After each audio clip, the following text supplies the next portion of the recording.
Okay, we're loading into round 3. I'm currently, what, 2-0?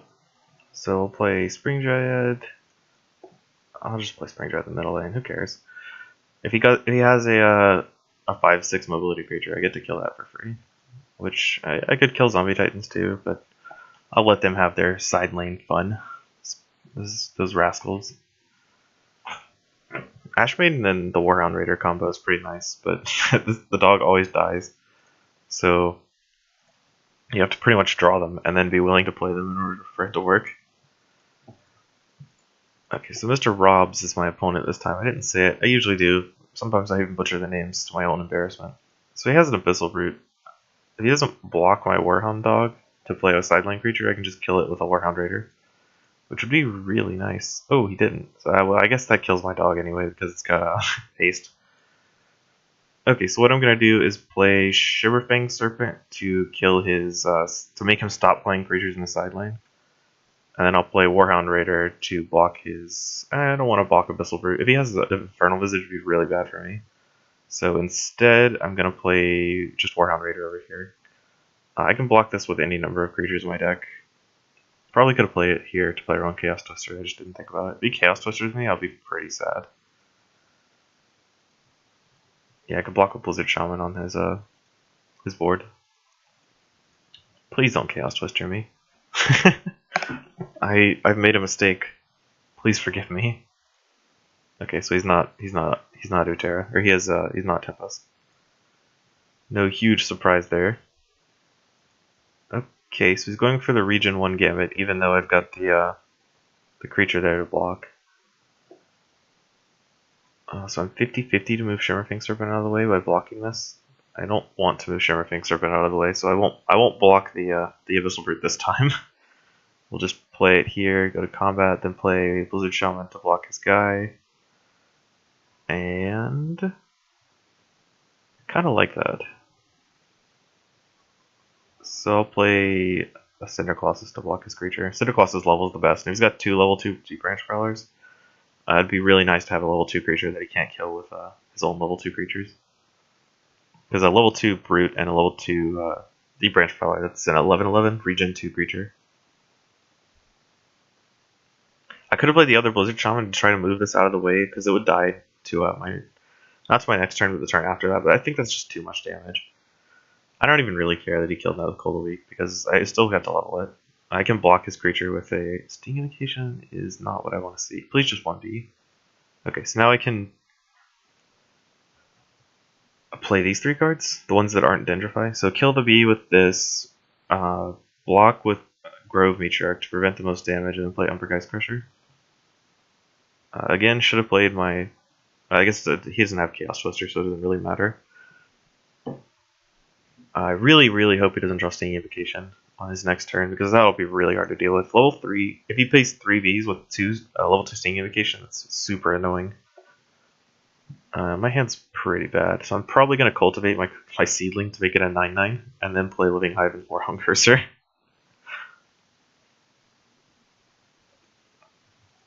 Yeah, that's my best play.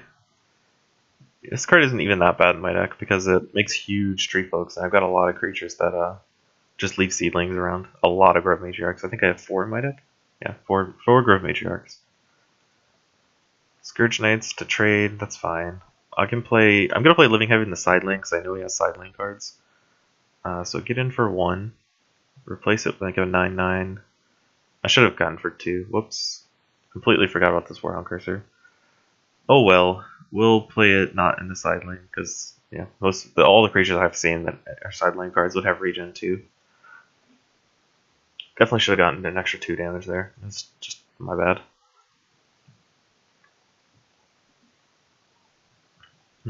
What do I play here?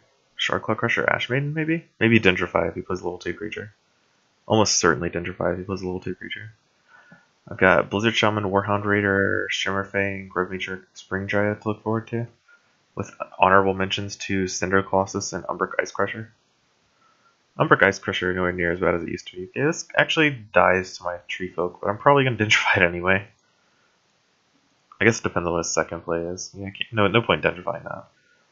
So I want to gentrify just to level my gentrify. I keep my tree folk alive. My other play is like I could move it out of the way with Totem Berserker and then play Ashmaiden. That might be better. Yeah, I like that. That seems solid. Then play Ashmaiden in the side lane to make my creature a 10/10. That way he can't block it with Deep Branch Prowler.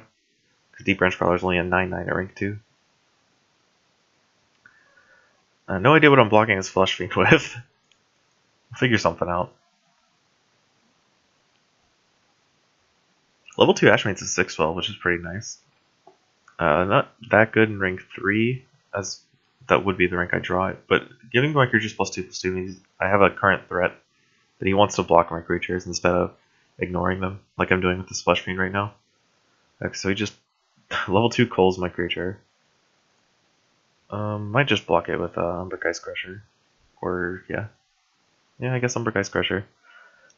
Okay, so this blocks Ashmaiden. I think that'd be the best for me. The rebound zombie. Yeah, there we go. Or actually, the best for me would have been Living Hive, but I couldn't ask for that. That'd be too much. So play Spring Dryad here to kill his Flesh Fiend, then play Umbric Ice Crusher to kill his, or to trade for his Evan's Skull Knight. And then my 11/7 Tree Folk. It needs to be blocked again. Ashmaiden almost certainly dies this turn, probably to some region creature. Then I could play Warhound Raider to kill it off with the haste cursor. Because Warhound Raider gets haste if you have a dog in play. And then I'll play maybe Blizzard Shaman? Okay, that's a strange card to play. I haven't seen any token creators from him other than of course, the Stingy Invocation. Luckily, he just gets 1P again. Which, sucks for him. I really feel for him. Let's go for the Gambit. Try and move my Spring Dryad out of the way, I think, is what I want to be doing here. Okay, I moved Living Hive. Whatever. So I can play... I could replace my Living Hive and just play Warhound Raider with haste to get in for 9 damage. Or I could just replace the cursor, or the Spring Dryad next turn to... Let's see, this goes 3 poison, so if I play 2 creatures, I would have to either replace Living Hive or replace Spring Dryad. So I guess I'll just replace Spring Dryad post-combat. That way I do play a Warhound Raider, but it gets haste. Playing this in the side lane and this over here, because it forces him to block my bigger creatures with the Abyssal Brute. If he plays the Abyssal Brute here, that's fine. He could play 2 large creatures, but then he has to ignore my 21 power.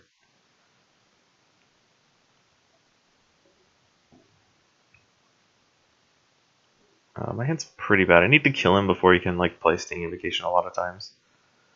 If you play Stinging Invocation and gets 3 Bs with the level 3 Stinging Invocation, that's going to be really rough. Okay, look, got the Living Hive online. Not too worried about the Harbinger, because my hand's really bad, so I can block it with Grove Matriarch without really sacrificing any tempo. He still has 2 Deep Branch Prowlers. Oh, so he's just great acting. Yeah, I guess Okay, so I'll just play Grove Matriarch, because I get a token that way, and then I could Twin Strength my 2 creatures, or I could play a Totem Bound Berserker. I wonder what's better. Probably Totem Bound Berserker. Twin Strengthening this only gives it to 8 toughness. This is only 5 toughness, so I do get in a little more damage, but I don't really care. Don't want to move his creature, because I want the Seedling. That way if I draw my level 2 Cultivate, I can make a 14/14. I drew all level 1 cards, not good. What do I need to catch up from this? Cinder Colossus, Ice Crusher, Warhound Raider. Okay, so I'm playing Grove Matriarch in case I draw that Cultivate. I can turn my 4/6 into a 14/14, which is pretty nice, pretty good. So there's Twin Strength wouldn't have saved me from that. With luck, it blocks the Living Hive, but I don't care that much. Okay, there we go. And then I'll play Grove Matriarch Shard Claw Crusher to block his 9 power creature. He's got the level 3 Cold a Week, but I think he'd use it on... No, there's no way he uses the Living Hive over this Grove Matriarch.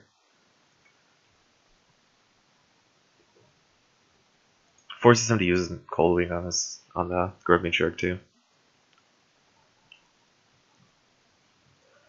I get a B.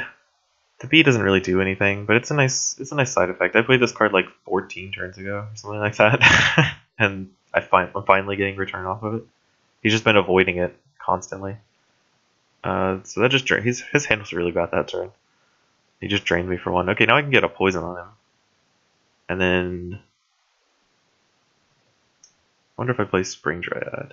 Yeah, I'll play Spring Dryad in front of his Herd Mother. It does damage to it, but I think that's fine. And then play Grove Matriarch, because I've got that Cultivate, and it scales way better than the Blizzard Shaman. One more toughness, and it makes a 5/5. He's at 33, so getting damage on him when I've got haste creatures in my deck is going to be super good. Because at any point I can just like 18 him with Warhound Raider and the Warhound Cursor, assuming he has 2 empty lanes. He doesn't have to block this B. I think 2 poison. He could still win with 2 poison. He just has to get, a good Cold Week, some good cards. Okay, so he plays his own Stinging Invocation, which is actually not that bad. I have to block pretty haphazardly because my hand is all level 1 creatures again.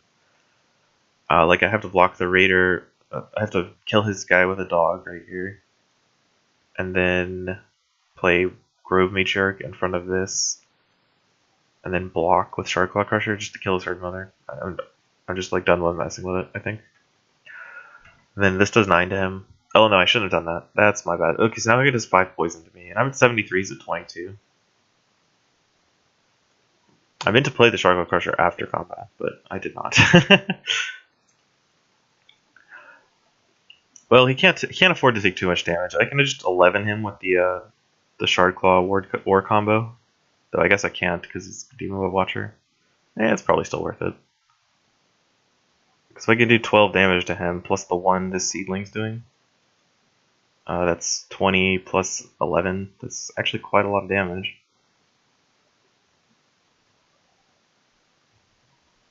He goes to... How much does damage would this be? He'd go to 8, so I'd only have to live 8 more turns, and he'd have to block the then 9/9 haste creature. Yeah, I think that's fine. I can just block the B with my Grove Matriarch. And as much as I want to make a 14/14, I think blocking this Killer Bee is going to be a little better.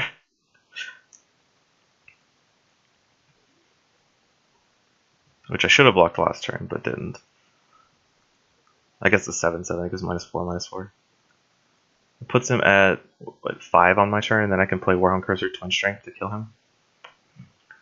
Or Warhound Cursor Shardclaw Crusher. Just do the same thing. Just keep playing haste creatures to bring his health down, using the 7 damage I've gotten off of poison. And he has to block my saplings and my seedlings and stuff too, while making his board good enough to kill me. He does have the 5 poison, which is really helpful for him. But he has to actually kill me too. Okay, Crusher or Prowler kills my creature. Is he gonna block the seedling or the sapling? I feel like he has to. Yeah. So this does 1 to him. This puts him at 4 on my turn. Then I can play Warhound Cursor and then pass the turn, which kills him. Or I could play Shardclaw Crusher and Warhound Cursor, kills him. And we'll just play a Cinder Colossus so I don't have to hit the battle button. And good games. Sweet. That's 3-0.